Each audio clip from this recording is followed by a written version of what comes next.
Thank you so much, Randall, for inviting me to be with you. I'm going to share screen so that I can offer you some visuals as we start tonight's presentation. And I just want to say how grateful I am for all of you deciding to join me here this evening in having this discussion about this topic, being white today. Just to get started, I want to name that my co-author and I, Christine Saxman, we wrote this book because we love the people that we are part of the community of anti-racists with, and we wanted to dedicate this to people that we know really care about justice. And we wrote it out of a concern that we think there are a lot of people who aren't joining our movement in ways that maybe they should be drawn toward. And so this is really both a love letter to the people who are out there trying as hard as they can and doing work, and those who are feeling disengaged that we'd like to pull in. And so with that, I'd like to share a bit about why we're going to be talking about white identity tonight. Why is this book so focused on white identity? The first reason is because we are trying to respond to harm. The way that we work is inspired by a quote. This is a representative quote of the work we believe we have been asked to do, which is, I'm just going to stop and read this quote by Malcolm X. Whites who are sincere should organize themselves and figure out some strategies to break down the prejudice that exists in white communities. This is where they can function more intelligently and more effectively in the white community itself. So our effort is to address the harm that is perpetrated against people of color, the violence of white supremacy.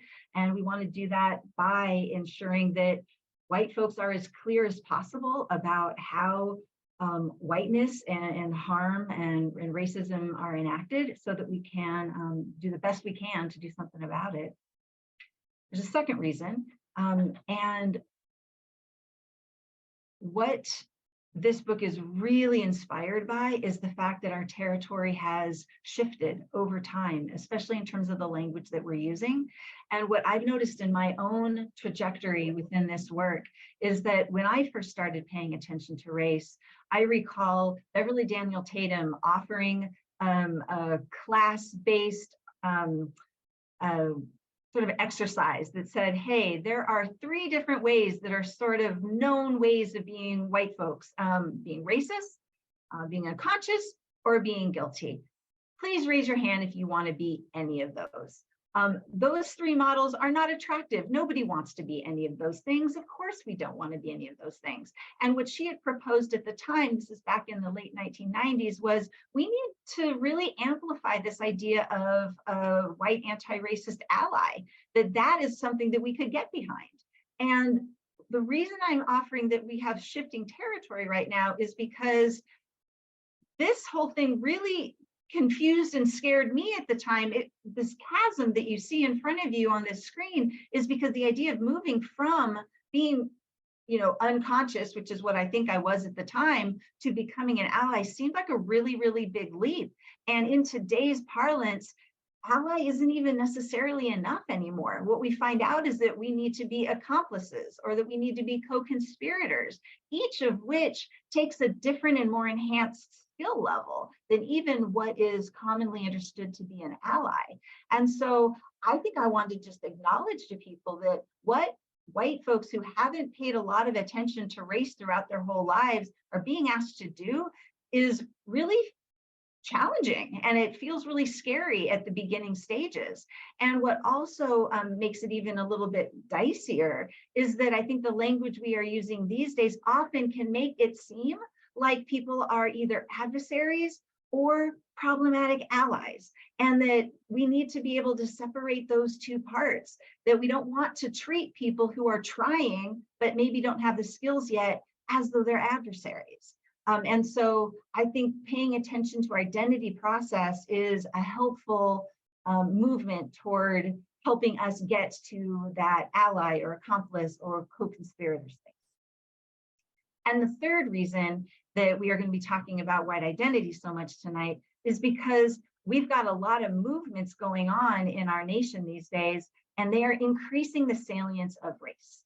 So if we think about a lot of the different protest movements that we can imagine in the last maybe 5 to 6 to 7 years, they have really called on white people to think about themselves as a race being. And if I want to think about it in a few different terms, Black Lives Matter. Yes, Black Lives Matter called white people to pay attention to Black lives and justice for Black lives. But in doing so, it also asked white people to consider their positionality and what white people needed to do in order to be part of a movement for Black lives, part of having conversations with their white family and friends and whatnot, all of which requires us to be thinking about ourselves in racial terms. Second movement that parallel went along with this is that, quite unfortunately, what we have seen is a really big advancement in the far right white nationalist narrative. And the recruitment efforts that had been going on have really targeted white people who have not yet fully grappled with issues of race and are feeling in a position of retreat and of backlash and pushback. And then for anybody who has been part of any of the justice movements over the last decade or so, there has been a strong call to operate out of an intersectional lens. And that intersectional lens requires us to not only understand our position within whatever issue it is that we're attending to, but also to understand our race position as well. And so for all of these reasons, race is on people's mind. White people are thinking about themselves as white people more than maybe we did in the years past. And so I want to tell you about how I came to be looking at this issue in the way that I am today. As you can see on the screen, I did turn into a bit of a Chicken Little. And anybody who saw me give a presentation, probably anywhere between 2020 up to this year, saw me in a pretty big state of concern. And it all really started when my co-author, Christine, said, Shelly, something's happening out there. We're going to need to pay attention. We had been working together for about 10 years by then. And we were doing a lot of identity work, mostly with other well-meaning white folks who were probably on the moderate to liberal side of things, who already were, if not identified as anti-racist, certainly wanted to be more so. And that work was heavily supported by the folks of color around us to try to, help move people into more active, useful spaces in terms of anti-racism. But what we weren't being encouraged to do was look really closely at the far right, especially the white nationalists and what they were doing. And so what happened for my co-author, Christine, is as a high school teacher, she had one of her students actually come to her one day. And what he said in the midst of all of this far right white nationalism stuff was, I understand why people want to join the far right. I am so sick of this school shaming us. And her heart sank. And she had to think, what in the world are we doing at this school that prides itself on being social justice oriented? And Christine, who prides herself on being loving and generous and kind, what is it that she was doing? What is it the school was doing? And then we had to look, what is it that we as anti-racists are doing that is allowing people to feel the sense of shame right at the outset and want to push back and push away? And so that started us wanting to look at the far right's recruitment efforts, the language that was being used, and how identity processes were playing a role within that. And it scared the heck out of me. And so I would like to invite you to put yourselves perhaps in a mind frame of what it would be like to be someone who hasn't had much experience thinking about race, talking about race, maybe as a young person, maybe think of yourself as a young person, depending on your own history, and imagine that this is what was going on in, let's say, 2017, 18. You see a poster goes up on a campus. Maybe it's your high school campus, maybe it's a college campus, somewhere in your vicinity, in your city. And it says, it's okay to be white. And this is a poster that was up at around that time. What's your reaction to that?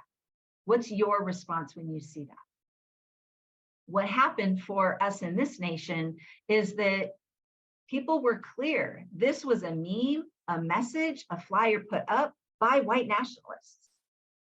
And what was offered was a very quick response that said, this is hate speech. So I want you to think about what it would be like to see this flyer and then hear that it's hate speech. It's okay to be white. I saw this flyer and my first reaction was, of course it's okay to be white. What's the problem here? I saw a lot of articles that made the very clear connection between white nationalists and what they were trying to do, what they were trying to say, and a whole bunch of other articles that were trying to explain the nuances and the complexities with whiteness and white identity and all of these things to explain, systemic racism and all of these things, to try to say it's not necessary to say it's okay to be white. Everything in the United States says it's okay to be white. It doesn't need an affirmation, all these sorts of things. But what I'd like you to do is, again, think of yourself as that young person who is seeing this poster for the first time and doesn't know all of the nuances and the complexities, doesn't know that it is a white nationalist meme, and then sees this next one. This is now a poster, let's say it's at the same school or nearby. How are you going to understand this sign that says dismantle whiteness and misogyny on this campus? Maybe you even don't even know what misogyny is, but if you look it up, you know it's a negative thing. And whiteness is wanting to be dismantled, so it's clearly a negative thing. And this poster is being put up by the social justice folks and the anti-racist folks on campus. So we've got one message saying it's okay to be white, it's okay to be you, and another message saying we actually have to dismantle whiteness. And so what is the message that a young person is going to take from that? So what I'd like to do is move it forward and say, so maybe somebody's starting to ask some questions and somebody's starting to pay a little bit of attention to what's going on online, what kind of messages are being sent. And so from the far right, what this young person, particularly white person, is likely to hear is that anti-racism is anti-white. And I'd like you to think about yourself now. How would you explain if that's true or not? If you don't believe anti-racism is anti-white, how would you articulate that? What's the language that you would use? What's the evidence that you would use? Second message, be proud of your ancestors. Is that a good thing? Is that an appropriate message? Is that a message that you find complicated? Think about how you would explain that to a 17-year-old who's asking, shouldn't we be able to be proud of our ancestors? What do you do when the white nationalists are telling you these particular messages? And then here's one that I want to talk a little bit about and tell you my own story around, because what I'm trying to offer is the questions and the concerns that come up when we start to hear messages that we don't really know what to do with. And here's one, that equity is forced sameness, equality reveals who can't cut it. This is the white supremacist narrative that I didn't understand for years and years and years. My position had always been, well, I think to start was that equity and equality were kind of the same thing. I think I use those terms interchangeably. I'm not sure how many of you might have done the same thing for a while. But then as a teacher, I came into contact with, messaging that basically helped me understand, okay, equity is making sure everybody has what they need to succeed. And equality is everybody has the same thing. And so as a teacher, when I would talk to my students, especially my credentialed students, I would help to articulate, okay, equity is fairness and equality is sameness. And fairness and sameness aren't always exactly the same thing, because as a teacher, sometimes I need to do different things with my students in order to make sure that all of them can succeed. So I walked around talking to anybody I could get my hands on about equity being just a net positive. Who in the world would argue against equity? Until I started getting mail from someone who's very attached to the far right. And when I started reading what he had to say, when I started actually doing the research into the far right messages, that's when I learned that from a far right perspective, equity is government handouts in order to offer extras to a group of people who have had equality ever since the civil rights era. So for the last 60 years, we've had equality, And now, if there are differences in achievement within the United States, it is because one group can't cut it as well as the other group. And therefore, anything that seeks to have a program or a process that creates more equity, that it is a forced governmental handout, essentially. The white supremacy is right there under the surface for any of this stuff. But what I realized, if I don't know how it's being termed, how it's being talked about on the far right, then it's impossible for me to actually talk to somebody else effectively to undermine that particular position. Looking at the other side, somebody starting to come to grips, paying attention to race. I have anti-racist in quotes on this one, because what you're going to notice is these aren't necessarily the messages that I think professional DEI coordinators offer, but boy, are they alive on Twitter. They're what I think get passed around a lot, which is your fragility is the problem. So if you're having trouble with anything, it's probably that you're just too defensive and fragile. Secondarily, your intention doesn't matter at all. And then finally, you need to stop centering yourself. These are coming through as harsh messages, because that is often how someone who is confused and just starting to pay attention to these issues hears them. Hears them from people who are in the middle zones of racial identity, who are also offering these messages in ways that aren't very caretaking.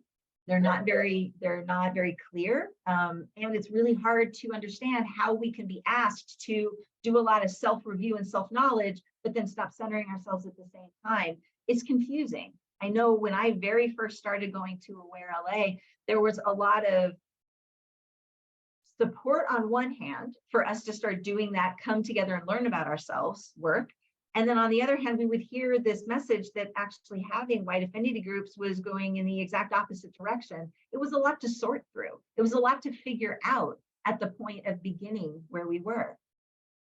And the reason I'm bringing all of this up is because I think that these sort of competing messages for people who are relatively new to looking at race work are having quite a strong effect, such that many, many people at the early stages of racial identity work are seeing both sides as being extreme, and therefore either becoming apathetic or disengaged, or just pushing everything away and deciding to heck with it all. There's no point in joining and learning more about this, because I don't think people are necessarily, who are well-meaning, are necessarily moving to the far right, but they're definitely putting anti-racism to the side. And I think that's really dangerous. And I think it is so because we actually need people to take a side. This quote is really important to me. We do have to take a side in this battle to move people into anti-racism, because neutrality helps the oppressor, never the victim. Silence encourages the tormentor, never the tormented.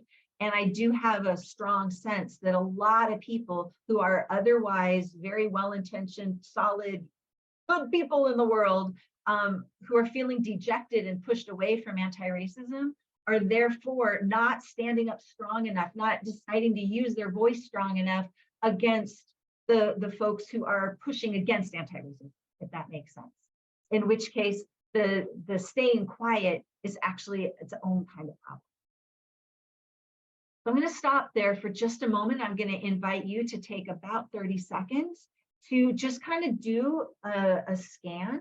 I've got this little picture here to represent, maybe do, a sense of what's your brain doing right now? Where are you feeling pushed and pulled intellectually or morally, emotionally? What is your heart telling you right now? And then in what way is what I'm saying starting to fuel a fire that would want to move you into some sort of action?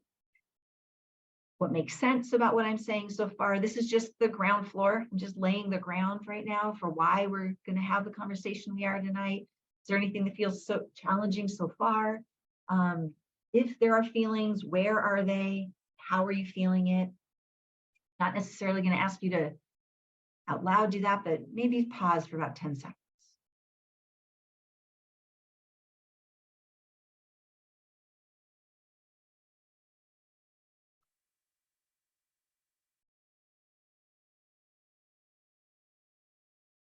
I'm going to keep moving forward, and we're going to dive into the meat. And the meat of this is that I would like to present for you a couple of, to me, kind of big issues that are creating some challenge for us. And I believe by teasing them apart and understanding them, we will be in a stronger position to, on our own, navigate this difficult terrain and help other people navigate the terrain. That's my hope, is that I'm going to be leaving you this evening with a little bit more awareness of the terrain that we're in. It's going to give us some navigational tools. So first one is, I believe there are 4 general approaches to white identity, and being able to understand each of the 4, extremely useful. First one, colorblindness. Identifying as white is divisive. Racial identity does not matter. This is how I was raised. Not sure how many of you were raised in a similar way. This is quite a broad approach, and it is highlighted or marked by, in my mind, by my 3rd grade teacher, who said, I don't care if you're red, purple, green, or yellow. It doesn't matter. Second orientation is white supremacy. The idea that white people and white culture are superior, that we should be proud to be white. What comes to mind when I think of this position are the far right folks, particularly the white nationalist folks, who are doing some pretty significant media these days and sales. And there's this t-shirt that comes to mind I saw recently that basically said, conquered, not stolen. And it's a way of suggesting not that we are on stolen land, but that we conquered it, right? And so that aggressive attitude, to me, really is what comes up when I think about this approach to white identity.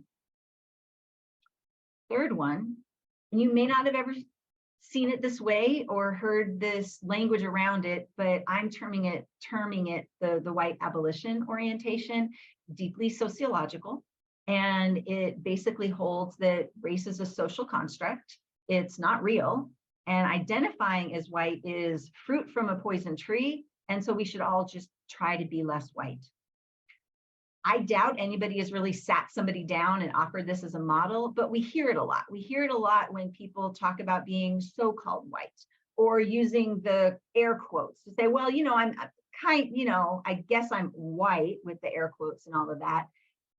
I think that this comes out of a lot of sociological research, historical research, where people are learning this is where the category of white came from and what it's all attached to. In my mind, it is very reminiscent of a friend of mine that a few years ago, I recall us sitting and talking, and he had just learned about the construction of whiteness, how it had all come to be. And he just felt really sick to himself, in like uncomfortable in his skin, and just said, there is just no redemption value in identifying as white at all. Like, what would be the point of investing at all in myself as a white person? It just should go away. And it was a very painful place for him to be at, even though it was inspired by all of this learning that he had done. In terms of the language, I do want to make note that this language is kind of a hearkening back to the 1970s with Noel Ignatieff, a sociologist himself, who created sort of a tagline that said, treason to whiteness is loyalty to humanity. That's the history on that one.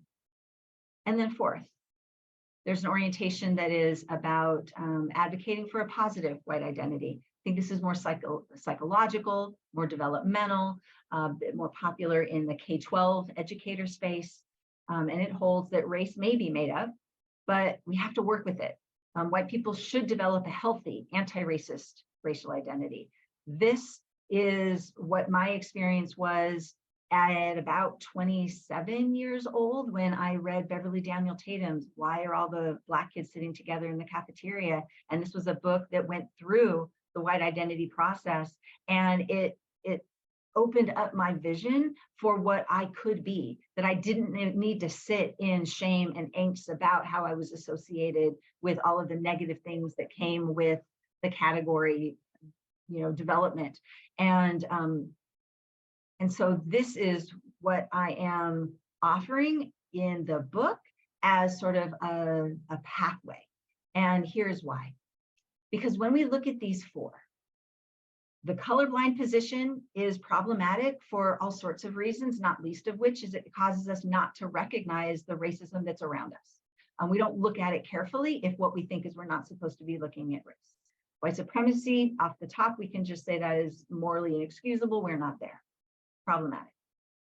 But these other two positions are both anti-racist positions. So I'm not trying to throw one under the bus. I think the issue that we are facing right now is that over the last maybe 10 to 15 years, the white abolition, more sociological approach has expanded. It has been the language that has been most often used in programming, on Twitter, in podcasts and news, newscasts, and all sorts of ways that white people have been told what we should do, how we need to think about these things. Probably 90% of it has been coming out of this frame. And my suggestion is that we're just out of balance. When I first leaned into this work, it was a lot more equitable in terms of what we came in contact with, what the resources were that were being used. And I think that rebalancing is necessary because without the psychological frame, I think we're missing a lot of people. We're missing the positivity of where we can land that gives us a stronger, healthier approach. And I'm going to say a little bit more about that as we go forward. But this is really the key to that issue that is happening at the beginning of my talk here this evening, is that when we've got young people or people who are brand new to this cycle, taking a look at who am I supposed to be, we need to not cede the territory of white identity to the far right.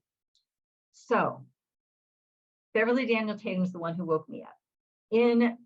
Just a bit after 1997 when this book was published. Let's say about maybe 2000, 2001 is when I first got a hold of it.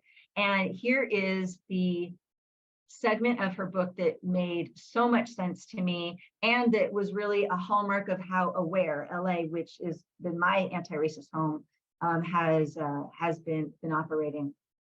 Helms says the task for whites is to develop a positive white identity based in reality, not on assumed superiority.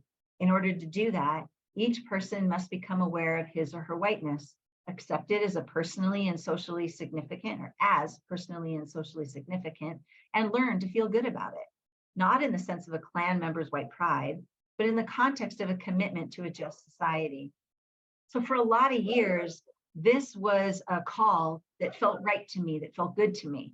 And that's all fine, well, and wonderful, except for what's been going on right now, which is our language is evolving. And this is the piece I really want to highlight to everybody is our language is evolving. And it's evolving in such a way that this quote no longer appears in the same way in her 2017 20th anniversary edition. The language got changed. And I want to explain why. What is missing is this piece about whiteness and accepting it and feeling good about it. I believe that in earlier times when white people and whiteness did not have the same way of defining it, that this worked. But that's not what's happening right now. And what's happening right now is we've got a conflation of terms, and those terms are evolving in their meaning, and it is becoming a barrier. It's undermining the path to anti-racism. And so this is the second part that I want to name for us, because this has been fairly new for me, and I think it's significant for all of us who care about race issues. So I'm going to define a few terms. What do we mean when we say white people? So I'm talking about people born with light skin, like myself, who fit into the category white, typically European, although it may include people from different ethnicities. For me, as a white person, I know that I am a mix of a number of European heritage ethnicities, but I don't have a lot of traditions or patterns that come with that. So I just identified, yep, I'm part of that category. That's about it. I understand that that category means that there are some privileges that come along with that. The way that I am treated is affected by that. I understand that that offers me an opportunity to say I am responsible for that part of it, for how I engage with the systems around me. That's true. But just being in the category is not shame-filled for me. It doesn't come with a value. It just is what it is. White culture is a different thing. White culture are behaviors and patterns and norms typically associated with white people in the United States. And what I'm suggesting is that there are many different white cultures, and many aspects of those cultures are value neutral. So my white culture that is very West Coast is not the same as a Midwestern white culture, or New England, or even Southern.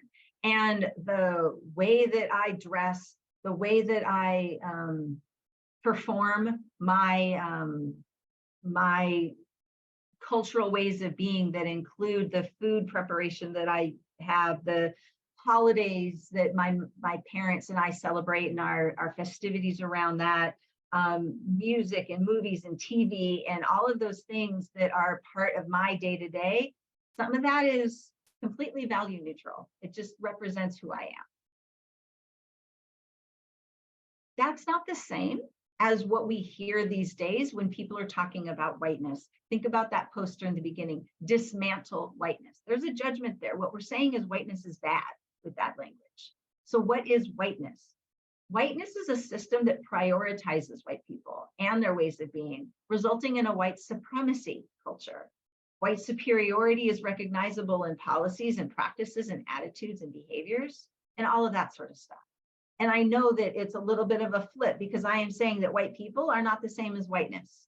And I'm saying that people can have white culture that is not necessarily superior and dominating. And that's where I want to put these three things on the slide together to say, I think it's really important that we tease these things out. So I'll give you one example. Music. I am a white person, and I happen to like to listen to classical music. That's part of a cultural background. I listen to it, I like it, I think it's great. Not a problem. It is not a problem. Problem is when it becomes part of whiteness, the system of supremacy, the dominating narrative that says that classical music is better music than any other culture's music. The fact that it's part of a system that is going to highlight and amplify and give more credit and give more funding and give more honor and lauding to that form of music and the people that make it. That's where it becomes oppressive. On a day-to-day cultural lens, let me give you another example. So I am a white person, and in my white culture, to the degree that I have any Germanic influence left at all, it's probably that I'm really, really time sensitive. I am very much that I want to be productive and I want to be on time. And there's nothing wrong with me being a time sensitive person. And there's nothing wrong with me deciding that I want to be productive. That's my culture. I'm cool with it. The problem is when my orientation to time, my culture's orientation to time becomes the one that is expected and lauded, the one that is put up as being better than any other approach, and therefore being punitive to anybody who doesn't conform in exactly the same way. That's when it becomes part of the dominating white culture that can be considered oppressive. And I'm going to tell you a little bit more of why I think it's so important that we stop conflating these terms. And it's this: when I'm talking to somebody, especially somebody fairly new to anti-racism, here's the message number one I want to give. White people can be awesome. White people can be completely awesome. I love my white anti-racist people, and these are two of my big heroes. These are not the only two heroes that I've got, but I want to grow up and be like these people. There are all sorts of ancestors and wonderful people who are white people who do fantastic things all of the time. So white people are able to make a relationship, determine what their relationship is with whiteness. White people are not the same as whiteness. White people have a relationship to whiteness, and we need to figure it out so that we can dismantle the parts that are ugly and icky. But we have agency in this. Whiteness is what we're talking about when we read these kinds of books. Dying of whiteness. Think about that for a second. Just think about the title. There's all sorts of titles, and this is not a critique of the title at all. It's just an admittance that we are using language differently than we used to. When we talk about dying of whiteness, we are not talking about dying because we have white skin. It's not what we mean. When Jonathan Metzl talks about dying of whiteness, he is talking about white people dying because we are been so socialized oftentimes into a system that convinces us that we actually need to say no to assistance, that we need to say no to gathering ourselves together with others to make our society better, and in ways that are actually causing us to have deaths of despair. Our own lack of health, our own lack of education is because we want to make sure that we are not letting anybody else get anything that might be, ours, so to speak. And so whiteness is that thing that is causing all of us harm. All of us harm. Not the same thing as white people. Some people might be saying, okay, sure, fine, but like, I don't hear it that way. Isn't this just semantics? What's the point? I am taking a little bit of support here from Ibram X. Kendi. And so I want to read this because if anybody knows me very well, I'm not typically the person who cares about definitions. I don't typically do this sort of let's parse out the terms, but this has become meaningful for me. And I think this is why. When Kendi thinks about his own experience, he says this: the key act for both of us was defining our terms so that we could begin to describe the world and our place in it. Definitions anchor us in principles. This is not a light point. If we do not do the basic work of defining the kind of people we want to be in language that is stable and consistent, we can't work toward a stable, consistent goal. Stable, consistent goals. Some of my most consequential steps toward being an anti-racist have been the moments when I arrived at basic definitions.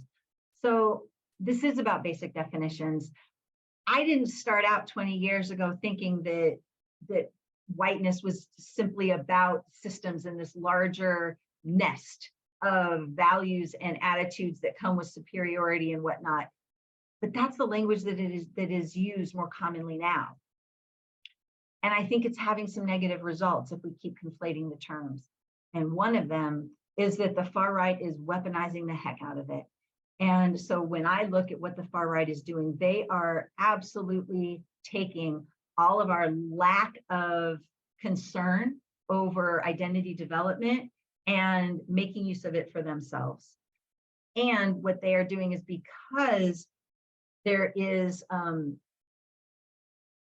some lag in our movement toward a positive identity that keeps us whole and healthy and treating each other in whole and healthy ways, it leaves room open for the argument that we are actually being more divisive. And so the movement toward a colorblind legislation now is very much a part of that.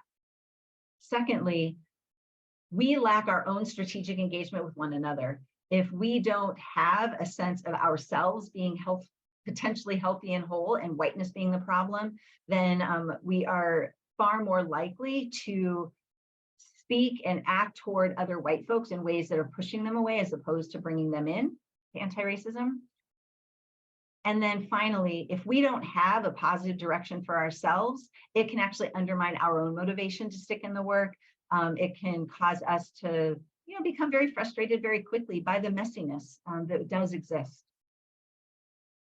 And so I'm going to pause again and ask you to think again how this is landing for you. These are those two big concepts, the idea of the identity process being important and the idea of the conflation of terms. What if it makes sense? What if it feels challenging? And, if you're feeling it, where are you feeling it? I've been talking for a while, and I'm going to pause for about 30 seconds. If you need to take a bio break for a minute, go ahead and do that. I'm going to roll along in another 30 seconds or so, though.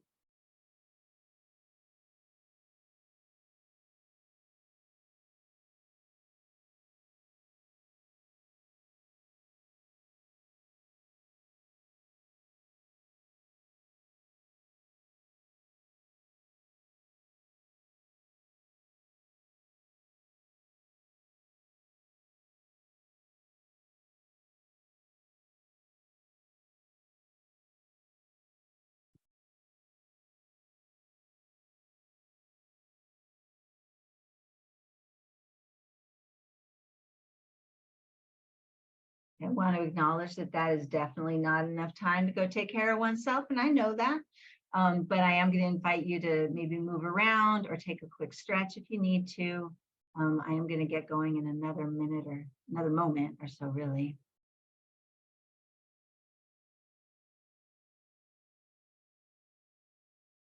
And what I'm going to get started with is what I think we need to do that could be helpful.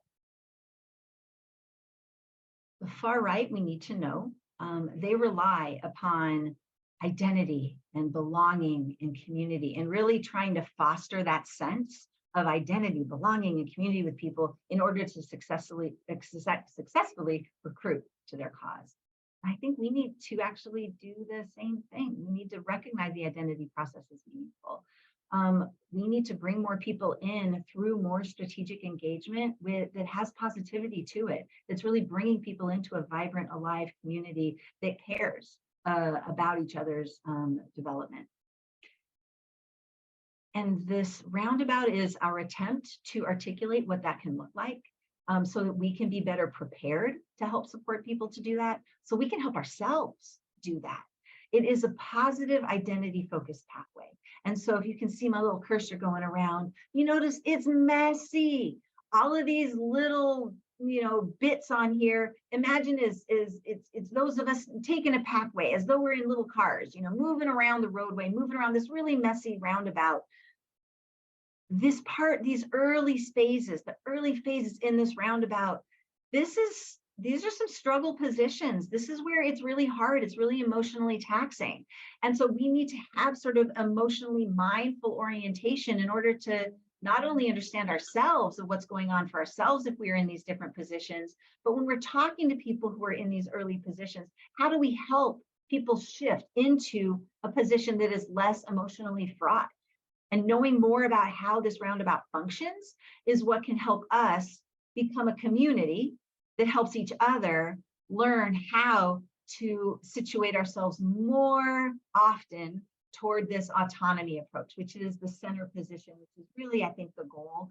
And just in case there are some people who are confused about what the word autonomy might mean, I mean, I'm not going through all of the details on these words here tonight, but autonomy is not being independent and isolated. It's really not that. Think about it more like a Maslow's self-actualization or a Jung's individuation. It's really more about having done the inner work necessary to be a whole healthful individual that knows the terrain, that can actually function, right? Can function. But it is understood that it's functioning within relationship. And that's actually a key marker and character. So I want to say a lot more here about what we're hoping to be able to do with this roundabout. This roundabout is calling us to do our work with love. And this isn't something I'm making up on my own either.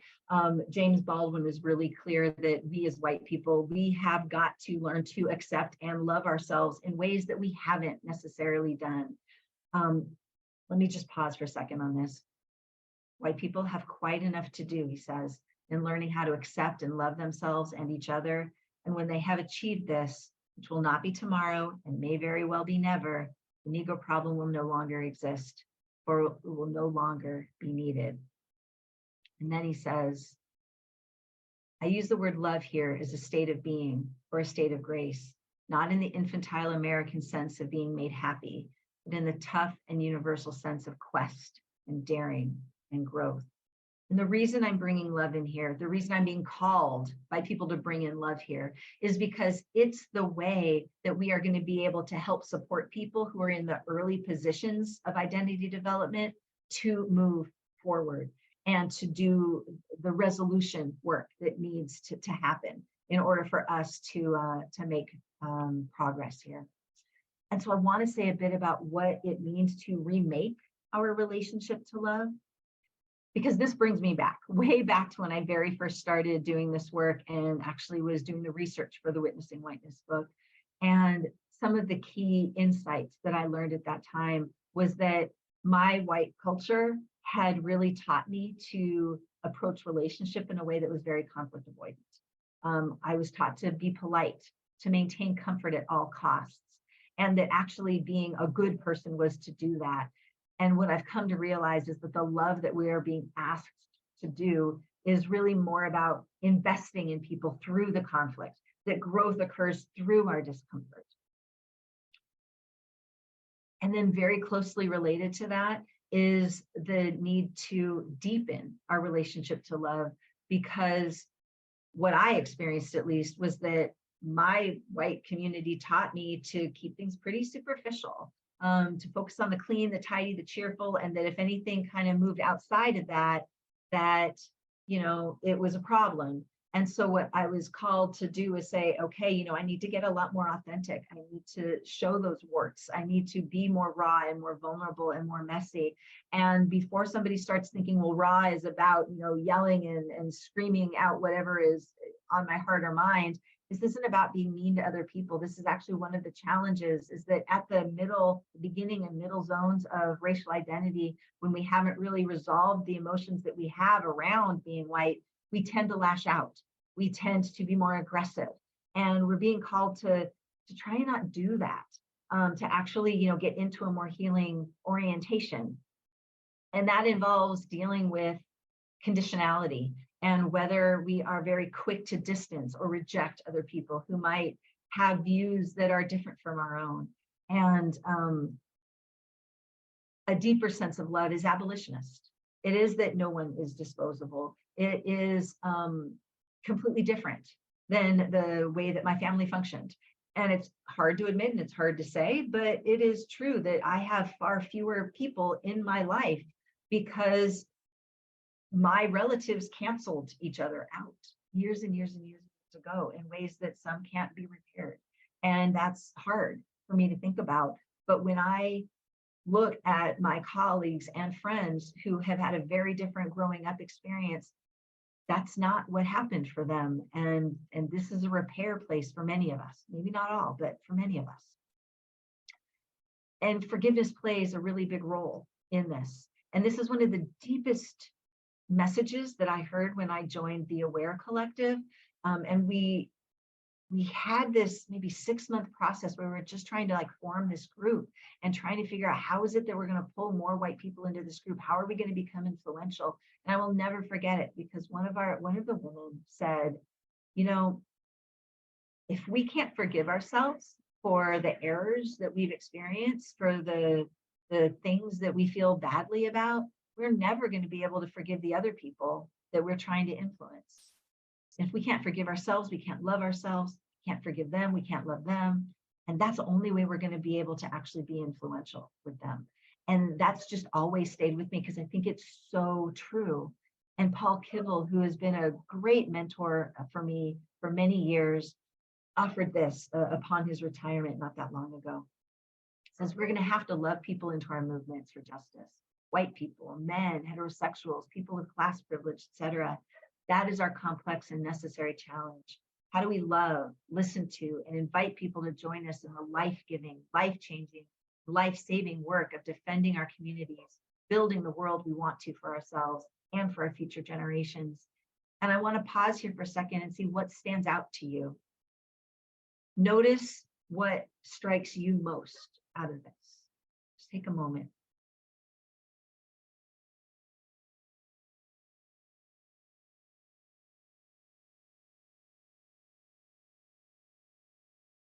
For me, the part that actually stands out most is the part where it talks about building the world we want for ourselves and for future generations. This is a very collective we orientation. This is a love, not the kind of love that is just, like we said, like this happy-go-lucky familial, kind of, or romantic type of love. It's not that. This is deep care. This is deep investment. This is deep honoring of our deep humanity as people who want to live in more healthful community with one another. We want a different society than we've had. That's what it means to me. I had somebody ask me, are you sure you want to use love this way? This is a different way of using love. Aren't people just going to say, oh, well, we can just be all happy and nice with each other and just, give everybody a break? And that's really not what this is. This is about us caring for each other enough to be in the challenge with one another, but in a tender way, in an empathetic way. And I'm also really clear that Paul isn't the only one saying this. I've been deeply affected by Adrienne Murray Brown and her call that comes out of a book, Emergent Strategy, an organizing book. And she says, if love were the central practice of a new generation of organizers and spiritual leaders, it would have a massive impact. If the goal was to increase the love rather than winning or dominating a constant opponent, I think we could actually imagine liberation from constant oppression. We would suddenly be seeing everything we do, everyone we meet, not through the tactical eyes of war, but through eyes of love. I want to pause there as well to see what strikes you about this, what stands out.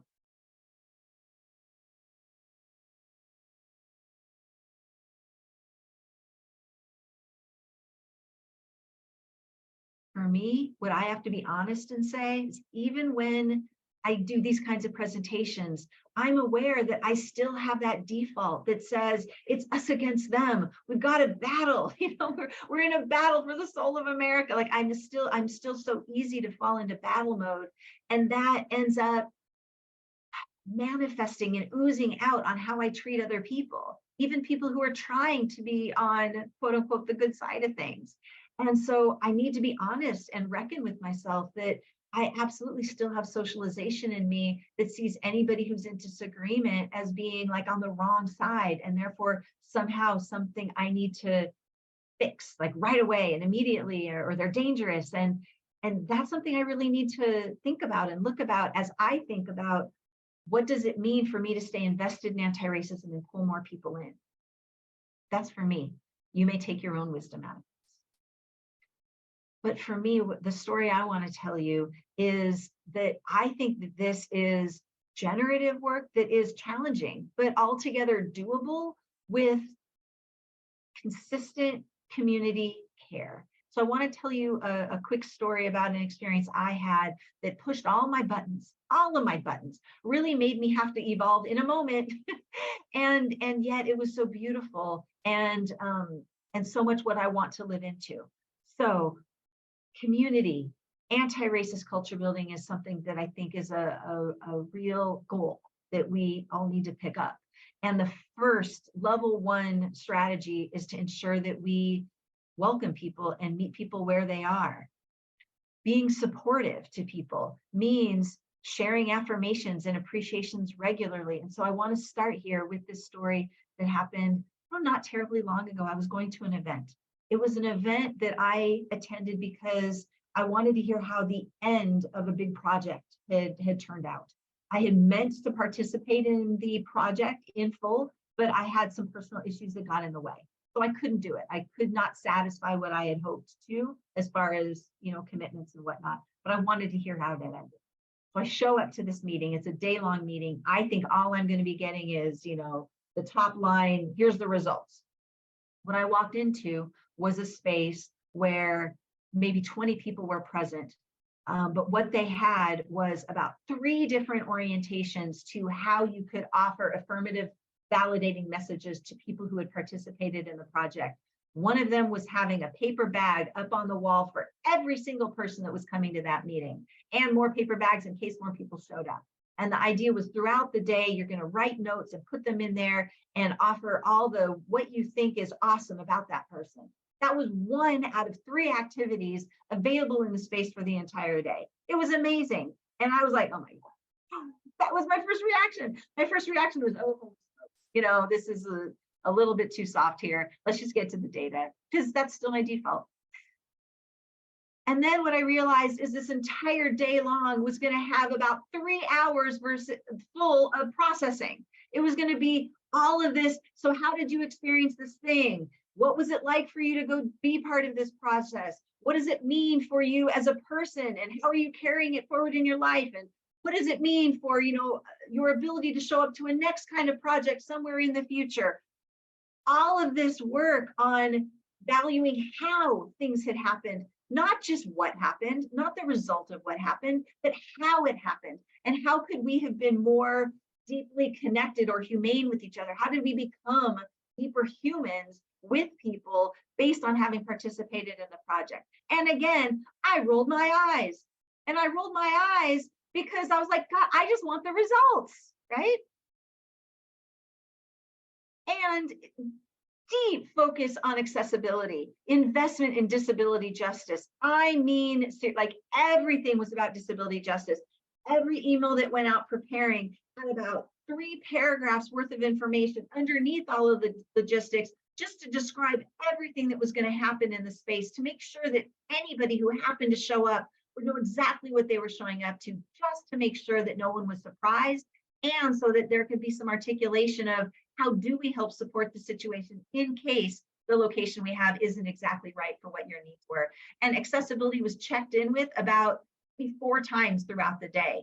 And again, I was like, wow, okay, this is really intense. Like, you know, good for them. And it felt like a lot. And the creativity that was offered in the space. This was a space with about 20 people total that ended up showing up. At least 12 of them had a leadership position. 12 people offered leadership for a space of about 6 hours, which means over half of the people had had some kind of lateral leadership position in creating one of the dynamics that we were going to be doing in the space. Everybody's creativity was honored in that space. Everybody's talents were offered in that space. Even when we found out at the last minute that we had to leave an hour earlier than we had intended, and they had to really shift everything around, and yet the woman who had prepared a song, that was going to be her gift, and that was what got prioritized, to make sure that everybody got to be held in that space. And sure, this entire program had all kinds of restorative culture practices necessary, because this project did not go through without having conflict. There was conflict involved, and they had to really work to make sure that the culture they were building was going to be able to caretake for this. Why am I saying all of this about this one event? Because at every single point, interiorly, I was rolling my eyes, and every single one of them felt so gosh darn good. I got 3 affirmations in my little paper brown bag, and it was amazing. And the fact is that I sat next to a person who was very new to our collective organization. They had just arrived to the Los Angeles area, maybe about 6 months before, had found their way to the space, looking up something online to get into anti-racism. They had come from a location in a different space that operated very traditionally like we would expect. Very hard and fast, very let's get the agenda done, very let's just get to the data, let's not waste time with all of the extra fluff. I said, it didn't feel right. This felt like home. This felt immediately welcoming. This is the kind of thing they were going to be able to pull more people into. And this was all about white people working with white people. And the thing is, what we've discovered is that we have to be able to flip turn our own cultural orientations to create these kinds of spaces if we are going to honestly be able to tear down the defaults. I am trying to tear down my defaults because this is how I want to show up. These are the kind of spaces I want to help to develop as well.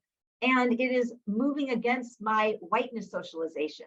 And I, as a white person, can participate in this. I can push against that whiteness in order to be a white person who is doing things dramatically differently. And so can all of you, if this is the kind of thing that feels new and different, and you roll your eyes too, because you might.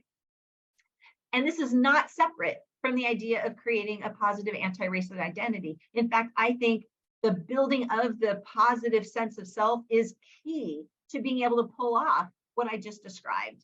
And here's why. Because here's what a positive anti-racist identity actually feels like. It feels strong. It feels healthy. It feels grounded in both and thinking, so that 2 things can be true at the same time. So we don't have to fall apart when there are messages given that seem in conflict. It shows up with humility and curiosity and empathy and integrity, and all of that gets to be true so that we don't have to shrink away. White people do not need to shrink when we have a positive, strong, and healthy identity development, because also we have a more resolved sense of wholeness. The guilt and shame thing that comes when we're conflating all these terms and thinking that we are forever and always an oppressor in the system and we can't ever see ourselves differently than that, that's gone. That's gone, because we can feel perfectly fine being a white person because we can create our relationship with what it means to be white. We can renew that relationship and it becomes an anti-racist orientation with all of these really good cultural attributes that can go along with it. And with an appreciative orientation that values everybody. And that's the thing. In the middle zones of identity development, we tend to be so uptight with our own guilt and shame process that we're very quick to lash out at the other people who aren't doing things in exactly the same way. Or we're receiving messages that we should be really hard and calling in other people who might be doing things in ways that, yeah, they may be problematic, but they could use some support. They don't need to be torn down. And when we get to this level of a positive anti-racist identity, then everybody who's operating on a lane on that racial justice freeway counts, and they all matter. And so we can support one another in a non-competitive way instead of just being flustered and frustrated with them. There are allies, there are mutual allies instead of being the adversaries. So what does it look like? What it looks like is broad and effective partnerships. We learn from and collaborate with people of any racial background. Now, this doesn't mean we necessarily collaborate with every person, because our healthfulness might make us make some decisions sometimes that say, that's actually asking me to be in a relationship that doesn't feel like it's in my integrity. But when we've really done deep work to know who we are and how we're relating to all of this stuff, then we start to have a stronger grounding that is less automatically deferential. We're not following rules as much as we've fully integrated a way of being that has a strength and a confidence to it that is effective and useful, and partners well, instead of partners in a small way. It's more right size, because it's responsible, it's able to respond because we have the practice skills to be able to interrupt all those impulses we might have to, fight or flight or freeze and fawn, if that's a new one for you, because it was a new one for me recently. Fawn means to just start to appease people because we don't want to, have to basically stand on our own in disagreement with people. That we can actually, anybody of any background, we can be honest with and be our full selves. This doesn't come easy. This is practice skills. It's not a light switch where we just make a decision. It's practice, right? But when we practice collectively, we can achieve, and it's beautiful. And I get to experience that with these people all the time. And it's really, really, really lovely. And it's also flexible and it's responsive, because anti-racism comes with guidelines, but when we turn them into rules, we end up losing our humanity and other people's humanity by not really just treating each other as complex human beings with complex situations. And so the mess is real, that's for sure, but we can be more flexible in the mess when we have to figure out what we need to do in any particular situation, because we are going to evolve over time. The same thing that was true a year ago may not be true anymore the next year. So all of this is what it looks like to be able to navigate the world when we are looking at such a positive anti-racist orientation. So how do we get there? How do we get there? What I'm going to offer is a non-exhaustive list, right? These are a few pieces that have been most meaningful to me. One of them is finding our own purpose in the work of anti-racism. We need to know that we have a personal stake in liberating ourselves from white supremacy. And right into here, I might as well say whiteness. That dismantling whiteness is still a real thing for me because I see it as tied to a system. I don't own it. It's not mine. I am not white supremacy. I am a white person who wants whiteness, the system, to go away because that will be better for everybody, including me. And so there are processes within Aware LA, if you want to come join, but plenty of other people are doing it these days, which is find out where your own personal investment is in breaking down the system of white supremacy. How has white supremacy damaged you as a human being? We do a lot of work with how is our family less healthy and less whole. That book with Jonathan Metzl offers ways that we might be falling into patterns that are actually undermining our own health and wellness. Finding our own purpose is a way to get in it for the long haul and to create some strength and some rootedness.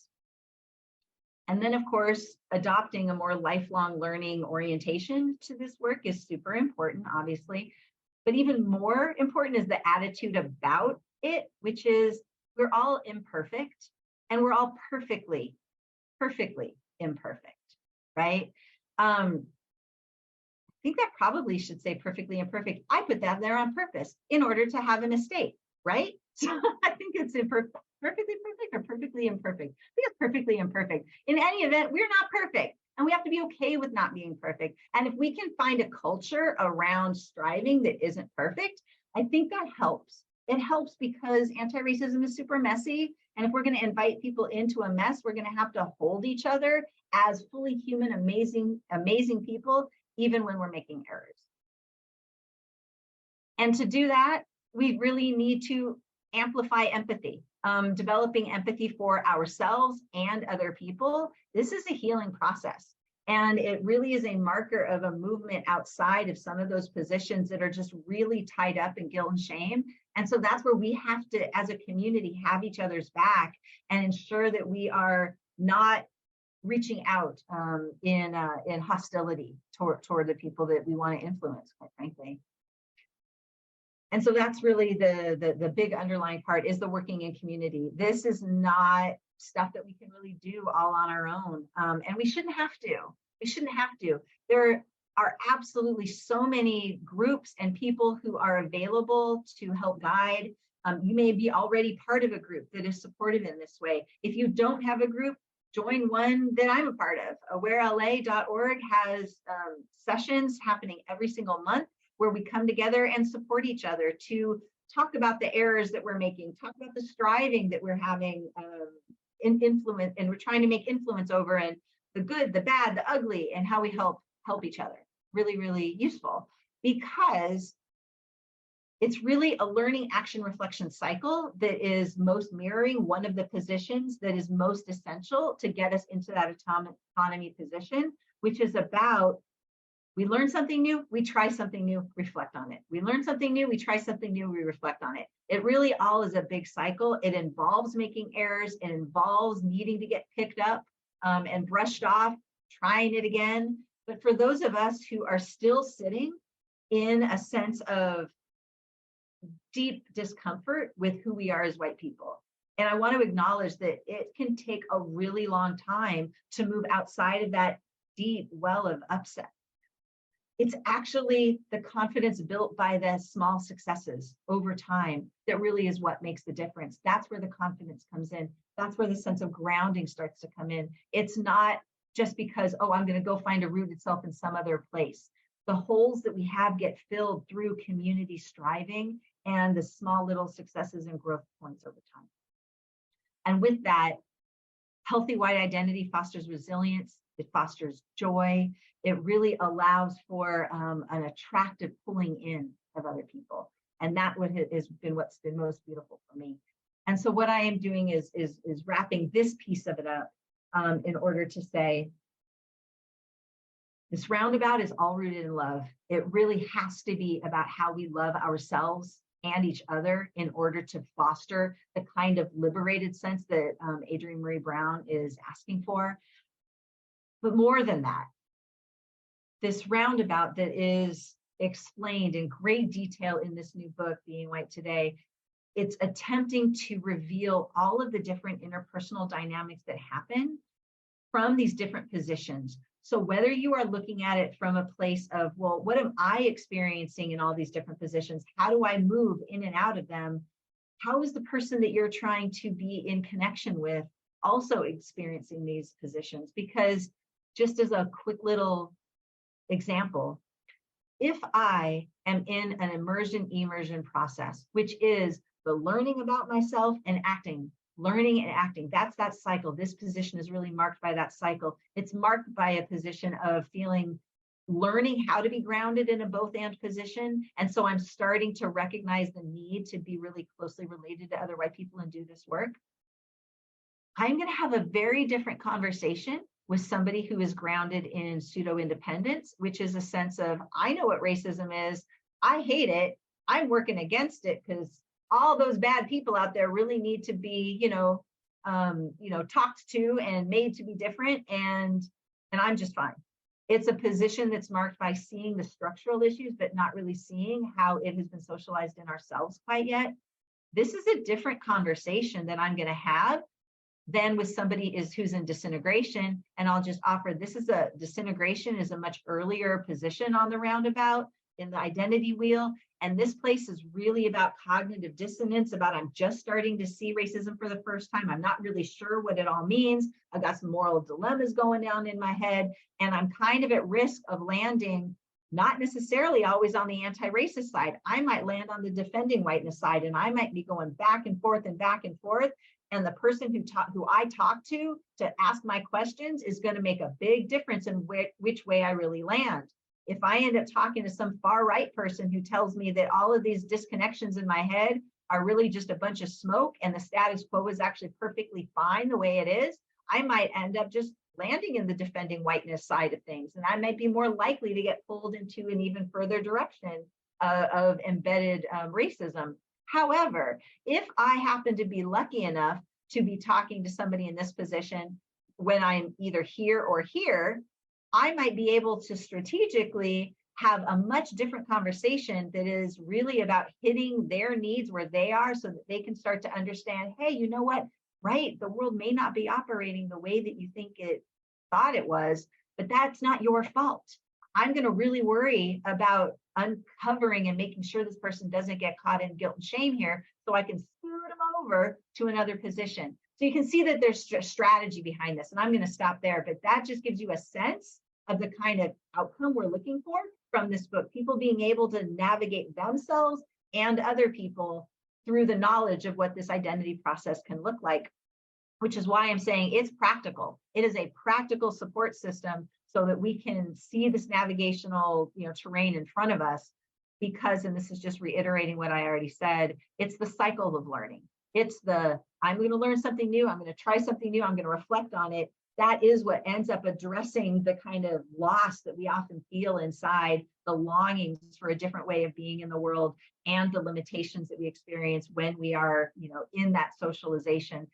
And I'm right in there with you. Like I said, I am still arriving to things not as fully formed as I want to be, but I'm learning how to admit it. And I'm learning how to say, hey, you know what, let's create a thing. And I need support to make sure I don't do it in my default patterns anymore. And so that is key number one for me these days. So I'm coming toward the latter part of the me talking part of the evening. And what I wanted to do is talk about how this translates. So how does this translate into the active conversations that you might be wanting to have or needing to have with the people in your own life, people you'd love to be influential with, or maybe feel the need to be influential with, even if you don't want to. So I'm calling this positivity in conversations amid maybe disagreement, or at least maybe different positions when you're in different positions. So I want to offer a really strategic approach. I think that we need to assess the situation before we just launch into conversations about race. I think we need to reflect on, is the person that we're going to be talking to someone who is disengaged from race issues? Are they intentionally provocative?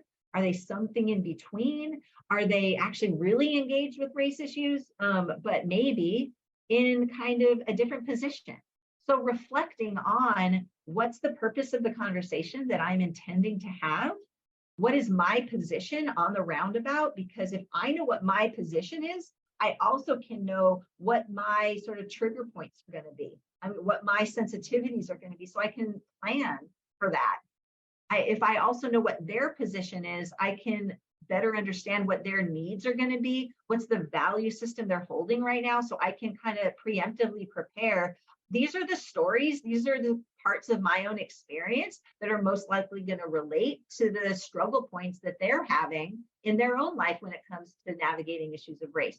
So I'm going to be more prepared to do the connecting that I need to do, because that's the thing, is that we have to prepare to be having useful conversations. So that it might involve setting a time to have a conversation, not just falling into it, but actually centering ourselves in compassion, in curiosity.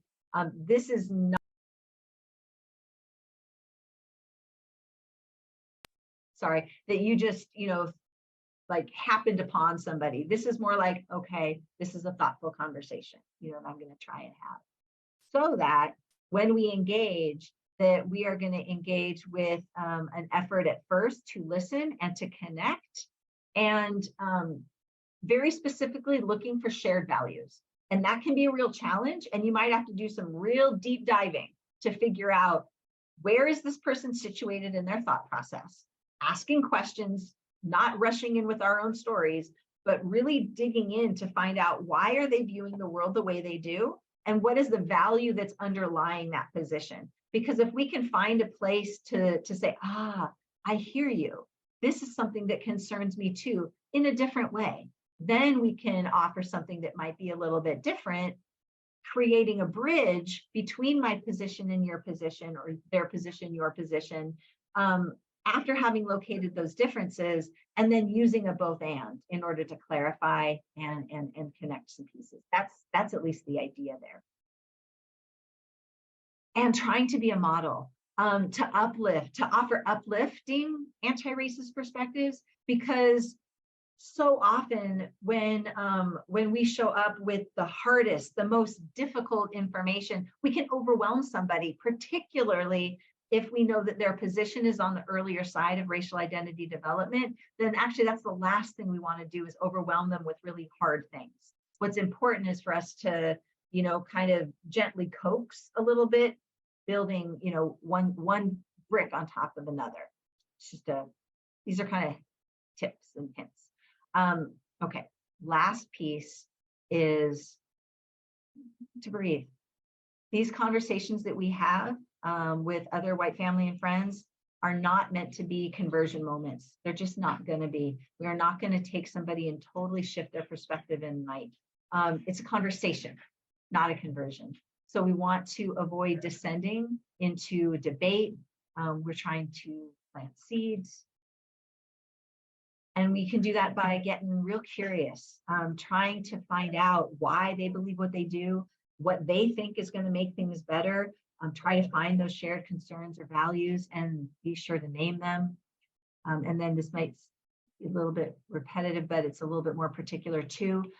After validating an aspect of what somebody is saying, maybe it's a value, trying hard and definitely not to connect with a value that actually goes against us. This is not about going against, it's about finding something shared.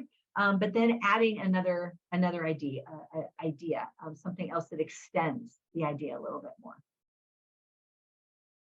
And as I move to wrapping up, what I want to offer is that if you would like to see this written out in a little bit more fully fleshed out form, grab a screenshot of this, maybe take your camera, take a picture of it, or use your phone to do a quick grab from the QR code. But this is a downloadable sheet. It's a handout.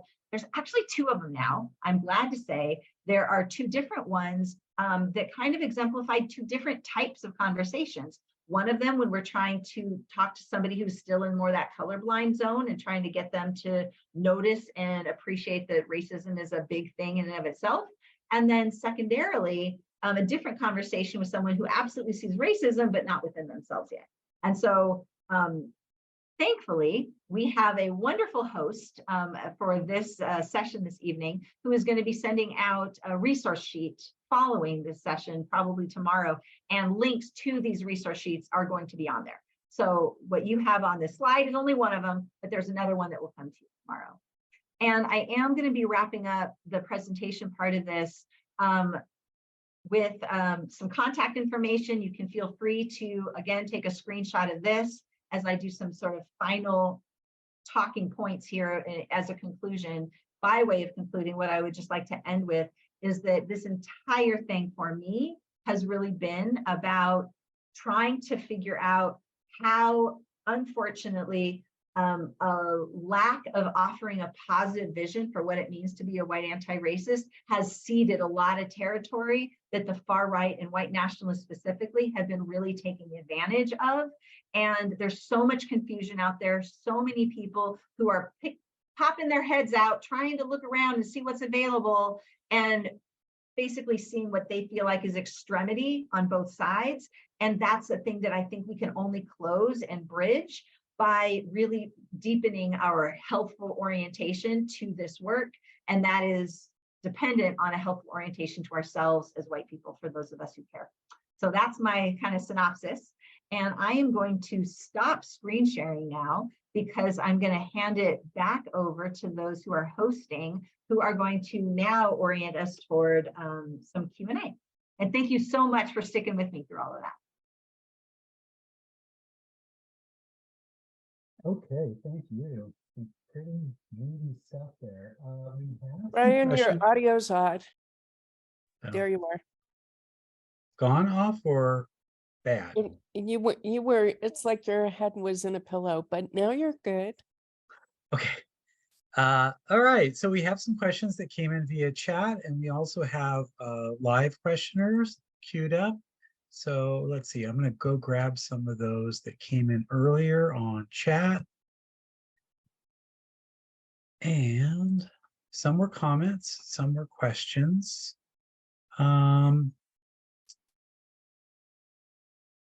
There was a question from Molly Brown, Winterland. In far North California, what about co-liberator beyond ally?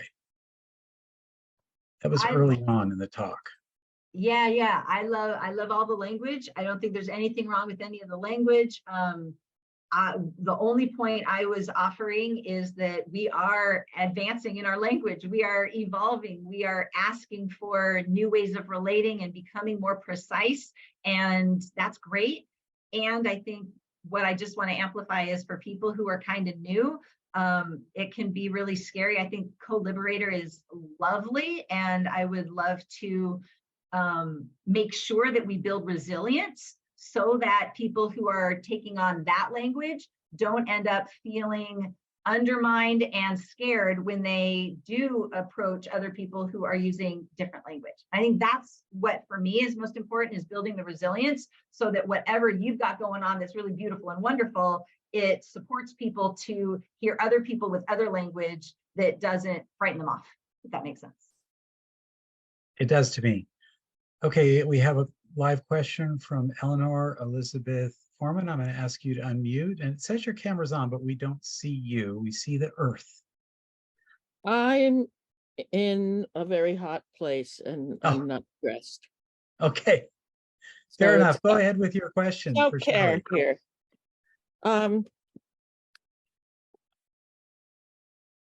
Since white racists don't consider Jews white, why should a light-skinned Jew of European and earlier Middle Eastern background identify as white when white racists wouldn't identify them as white? White racists would be attacking them. Jews will not replace us. Thank you for raising the complexity of that, because it's absolutely true that within the anti-racist world, we have a lot of expectation that people identify as white, even when white nationalists absolutely do not identify them as white. That is an absolutely true and important thing. In terms of expectation, I think it's not for me about expectation as much as identifying. So many conversations are coming up, because I know we've had so many conversations about this topic. I don't know that for me it's about expectation. It's really practical. If one is going to be part of the category white, I think there needs to be a positive location for that. So I am not necessarily saying which groups need to identify as white. So for example, if there is a group of people who are still very anchored in their heritage, and that heritage is not part of US cultural white, not getting white privilege, I have no expectation around that. So I think I'm trying to sort through expectation versus practical usefulness, because being someone who is in receipt of the light-skinned privilege, I think that ends up being sort of a marker for a lot of what this model is talking about. And so I think people have to make their own choices around that ultimately. But my offering isn't everybody must identify in a certain way, to be honest and to be clear. I think that's the best I can do with that one at this time. Okay, thank you. All right, we've got another one that came in via chat earlier. This is from Vicky. In our very conservative part of California, it often feels like we as anti-racists are constantly playing defense, primarily because the far right, taking their cues nationally, have characterized our movement as totally offensive and an attack on them. I guess I'm wondering how to get them to see that we are not the enemy and work towards understanding beyond our own sense that they are exactly the enemy. Yeah, there's a lot of work to be done. I have no idea how we are going to convince them per se, but I think this is going to be a one-to-one, person to person, everybody do their very best as we can to not be the people they think that we are. And in all honesty, I do believe that there has been a lot of red meat that's been thrown out there because so many white people, I honestly believe, have been acting out of these middle zones of identity development that are really harsh and aggressive and attack people. And we're going to have to show a different modeling. We're going to have to be different than that. And so, and offer the positivity, offer that, oh no, I actually get to feel good about myself. When they say, oh, you're attacking white people, say, no, we're not. Here's a model of how we get to be all, amazing and wonderful. And like, do that work to be able to articulate the positive vision of what we have for how we all get to be part of, the larger liberation party. So, but what we haven't done is practice the articulation of anything really positive. And so when the far right says, you're just attacking people, all too often, all we have is language that feels like it's attacking people. So we are going to need to have a different message going forward. Okay, we've got a live question from Pamela.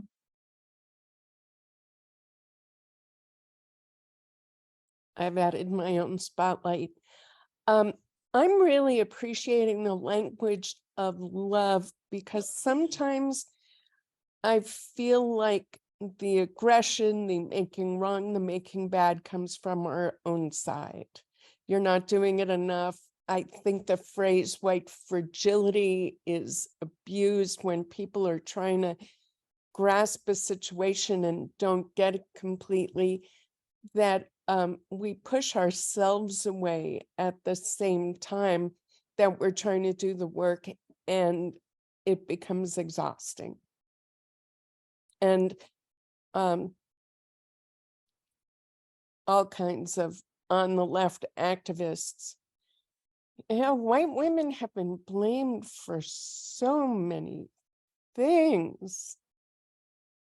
We're apparently responsible for Trump being the president.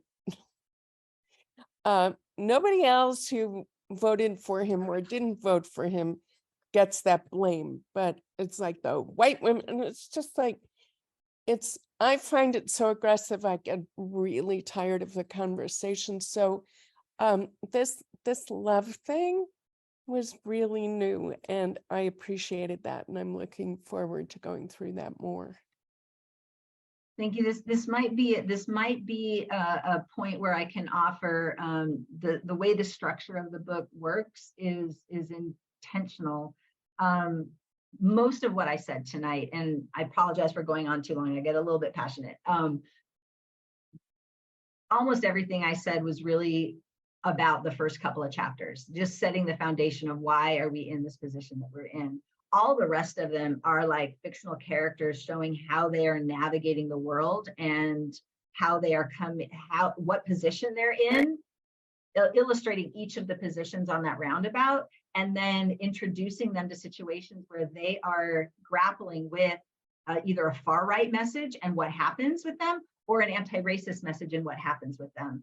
And at each one of the scenarios, it offers, if you were going to be encountering this person, if you were going to be having a conversation with this person, what would you need to know and how would you engage with them? And that's where the practicality comes in, because if I didn't have a rooting in the identity process and understand it, then I would be far more likely to take those messages, Pamela, that you're talking about and decide just to throw up my hands and want to walk away. And a lot of people are. But if we know, oh, they're giving us that message because that's out of pain. That's the thing, is all of the messaging that's coming, whether it's coming from white people at our middle zones, or even people of color have their own identity process too. And sometimes the most aggressive language is out of trauma. It's out of, extreme hurt. And if we can build the resilience to understand, oh, okay, this is somebody in a different position of racial identity, I can navigate it, I can interpret it better. I do think it gives us an opportunity to deepen that love and care. So thank you. I know that wasn't a question that you had offered, that it was an offering, but for those of you listening, that's the purpose there on that. I want to touch on some accolades that were given. Thank you so much for this, and look forward to the resources. That was from Reverend Maddie. Laura said, Shelly, this was fantastic. Thank you so much for the insights. Greatly appreciate the meaningful insights. Lucky Lynch said, this is such important work. So happy to have joined everyone tonight. I have to sign off. There was a question here from Merlin. Earlier you referenced positive white identity. Later you used the term positive anti-racist identity. Are they the same in your mind? Yeah, they are. They are the same. I think if we are cultivating a positive white identity that is explicitly part of this roundabout, it becomes an anti-racist one. We've got a question from Kim Stevenson. Go ahead, Kim, with your question. Hi, thank you. Can you hear me? Yes, we can. Yes. So it sounds to me like a lot of your book is directing white people to talk to white people. So I think what I'm looking for is some guidance on speaking to people of color, because I think there is a need to train on that as well. So do you have guidance on that yet, or are you working in that direction? Because I am a person of color, and there is definitely a white approach to talking to us that feels very different. And I don't want to be, the explainer here, but there is some talk in the chat about Karen-ness and stuff like that. And I think there's some misunderstanding about the nature of that. So how do you guide people on, being the white anti-racist positive identity when speaking to people of color? I don't see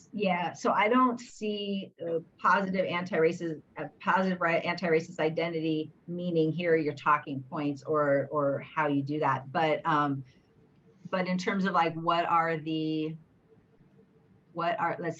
characteristics of that? I think in that sense, it's really only, the book is really only specifically in the beginning of each chapter offering this is what the characteristic looks like at this particular phase. And so I think for a reader, they might get some hints about where we go awry if we are not in a position that is sufficiently healthy. But you are correct. The book is not going in that direction. It's not like, oh, here are the hints and tools for how to speak to a person of color. Yeah, it's just, that's not what it does. Okay, well, I appreciate that clarity too, because I think there is a difference, and that's part of the evolution you're talking about of, how do we evolve into this role and all work together out of love and kindness, but also appreciating, and I appreciated when you were talking to Pamela about, recognizing trauma and hurt and not taking offense, not explaining over, that, but just coming to an understanding of it. And I think that's really key to that next level. Once you've kind of gone through the whiteness part of it, how do we now interact interracially, right? So yeah, it's interesting because my experience isn't really a one then the other. I think that is a little bit where the danger sometimes can lie with, oh, well, I need to know this part first before I then go and do this part. And this is calling to mind the fact that, you know, some people will ask, well, which of your books should I look at first? So tonight I've really been hitting, you know, this particular issue of the messaging and the identity, lack of a positive identity part that's oriented toward the Being White Today book. But now that I'm having a second reflection on the question you posed, the Witnessing Whiteness book that somebody mentioned much earlier on, the 3rd edition that just came out, that was my first book, and it's now in a 3rd edition that's pretty new and updated. That actually has real guidance and stories around, okay, what happens when I am in space with people of color where I've stepped on a toe? I've messed up in some kind of way, and we are engaged. And how do I best navigate that in ways that are not going to do more damage because of the, you know, past trauma that I have raised back up, you know, to awareness. And that I think has some pretty solid guidance in there. Right. So it's been a back and forth and just a navigation through a journey through all kinds of natural interactions in our real world. I mean, I think so. That's a part about not building rules, you know. And for example, if not for people of color taking me under their wing, I probably wouldn't know anything. But I made all sorts of efforts to learn. And some of those efforts were approaching people of color in my vicinity and say, hey, this is who I am. This is what I'm trying to do. Are you interested in having conversation with me? And, you know, 15 years later, we're in a space where some people are getting chastised for even offering that as a possibility, because there's this rule that you should never ask people of color for, you know, any sort of relational guidance or whatnot.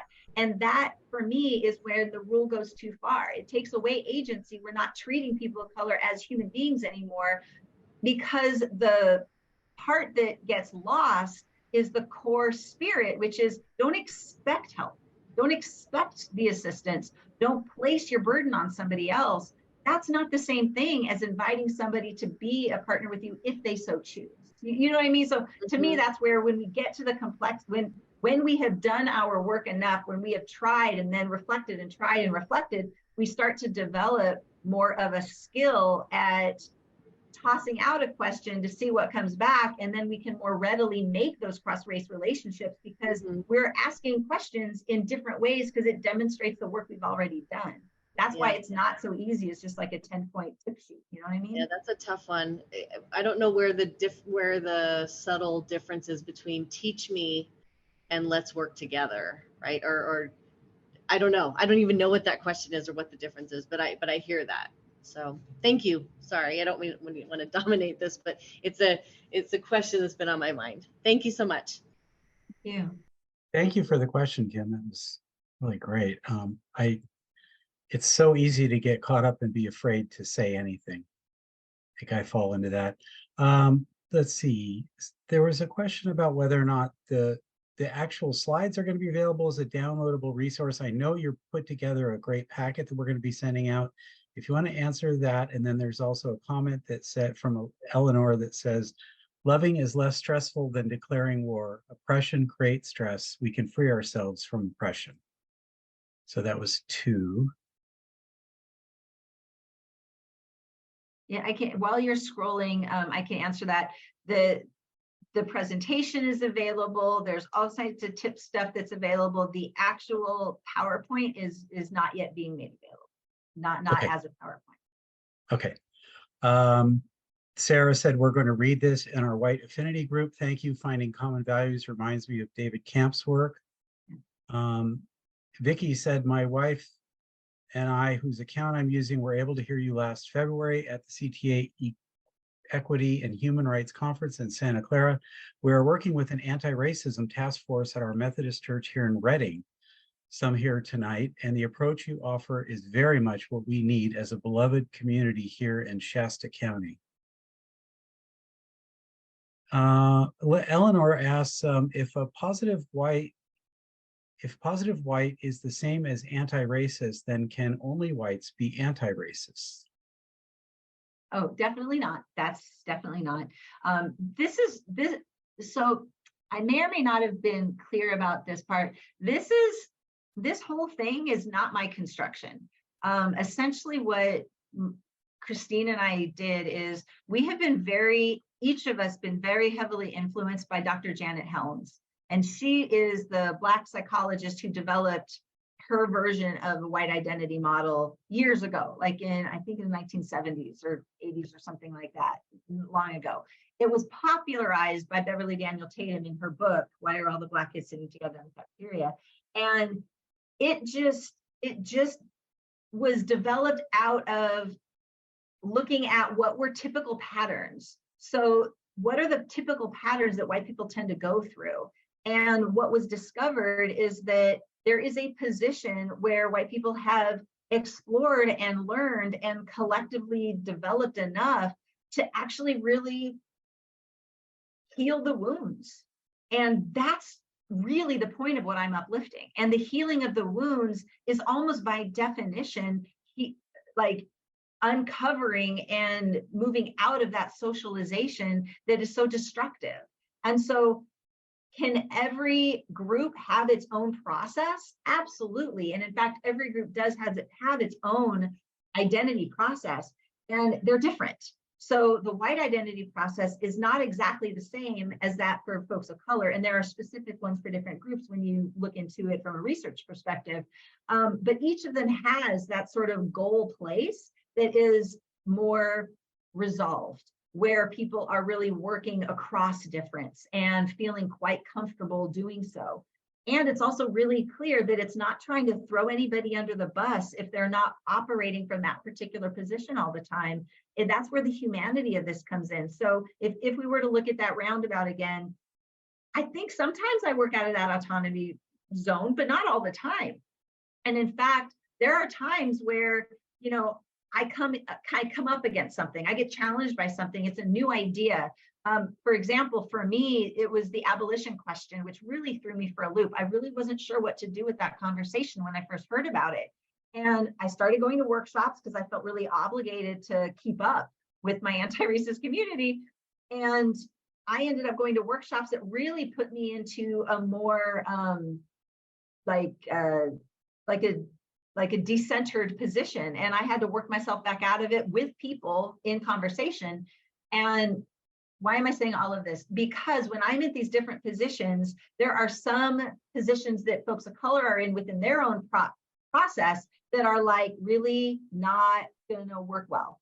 And the research is really clear. There are some antagonistic processes. There are some progressive processes and regressive processes. And that research lets us know that when we are in a particular position and we're encountering somebody which is in an oppositional position to us that's not going to go well, understanding that is half the battle, because we can then figure out how do we want to navigate that conversation. There are some people with whom, at this time, given this perspective, this isn't going to be a good accountability partner for me right now. I'm going to have to navigate this a bit differently. And folks of color have that same process. They have those same decisions they need to make around us and partnering with us. That's why for me, this has been it has been life-changing, because it's a tool that helps me make decisions based on something that's not about tearing down somebody. It's about just being able to say, oh, okay, that's what's happening here. This right now is not going to be a really great fertile ground at the moment, but that might be different tomorrow or next week. It very well may be. All right, there are many more accolades here, but that's all the time we have for questions. I'm going to hand it back over to Randall. I'll save this chat, Shelly, so you can take a look at it later at your leisure. And over to you, Randall. Oh, thank you. And thank you, Shelly. I want to let our audience know that the link to Shelly's website, and I think that's going to come in the chat box again now, includes links to purchase the book either directly through the publisher or from Amazon. And the follow-up handout to be emailed tomorrow will also contain